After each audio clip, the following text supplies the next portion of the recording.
might be the lord of the kaiju rising. Throw it right back when I fight you, lightning. Breaking all the plans when I'm fusing with the lads. Yeah, mega kaiju breaking right through. It's frightening.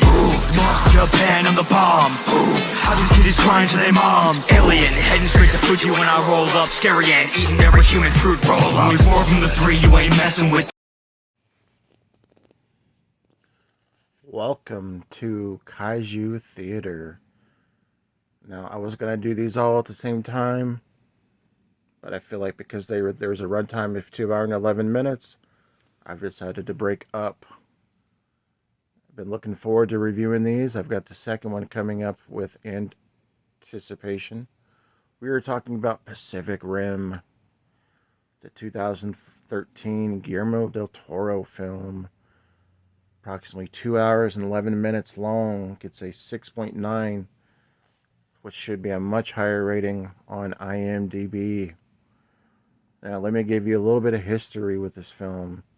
Before I even started getting into Kaiju, before I even was getting into Kaiju films like I have been obsessively lately because of my homies, I'll put the link in the description for Mr. Bones and Interweb Kaiju, 2 of my homies.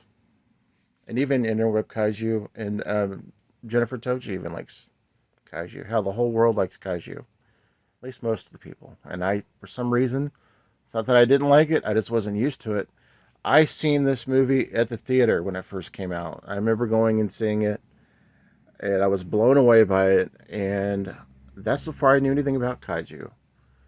And I revisited it today, and oh man, it was like, now that I know more about Kaiju, I cannot wait to watch the next one. Basically, what's happening is these monsters are coming up from the sea, and these pilots and these military people have to basically fight the Kaijus, and this group is called the Jaegers, and they have to kind of fight the Kaijus, and they're really not putting up much of a fight at all. And visually, it's almost like they're just done. They go into these giant robotic suits to try to fight these Kaijus, and it's ridiculous, the fight scenes. And I just had so much fun revisiting this one today. More particularly, only thing that I had an issue with as far as the overall, and again, I'm not going to go into a huge review on this one because this is one that I know everybody's seen. I really liked the tracks to the movie as well. I liked the sound quality. With my particular TV, it worked magnificently. I would have to say that I'm hoping that the next film will be just as good, which I'll be reviewing next week, which is Uprising. Looking forward to that. But this one just brought back so many good memories of being at the theater for the first Pacific Rim film. The battle scenes were great. From start to finish. Now, the runtime kind of got me a little bit at 2 hours and 11 minutes, but apparently that's the theme for these Kaiju films that I wasn't aware of. I don't even remember being in the theater that long, to be honest with you. But I had an absolute blast revisiting Pacific Rim. Let's hope the second one is just as good, which I'll be doing next week. Pacific Rim Uprising. Like I said, I was going to do these 2 together, but decided not to. But most of you have seen this premise, the Jaegers versus the Kaiju, the battles in the sea.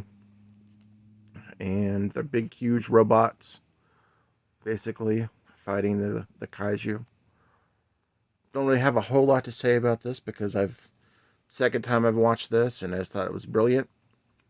I did like the acting, and that the characters were on point as well. As you can see, if you do decide to get this, there's plenty of features along with it as well. Now, Guillermo does a lot of great films, but this is probably up there in my top 5 for him as well. So yeah, not a whole lot to say other than what you guys already know about this movie. Really looking forward to Uprising. I just wanted to give you proper thoughts for each. And I will catch up with you guys later for next Kaiju Theater, Pacific Rim Uprising. And then we have Rampage on deck for that. Catch up with you later. Peace.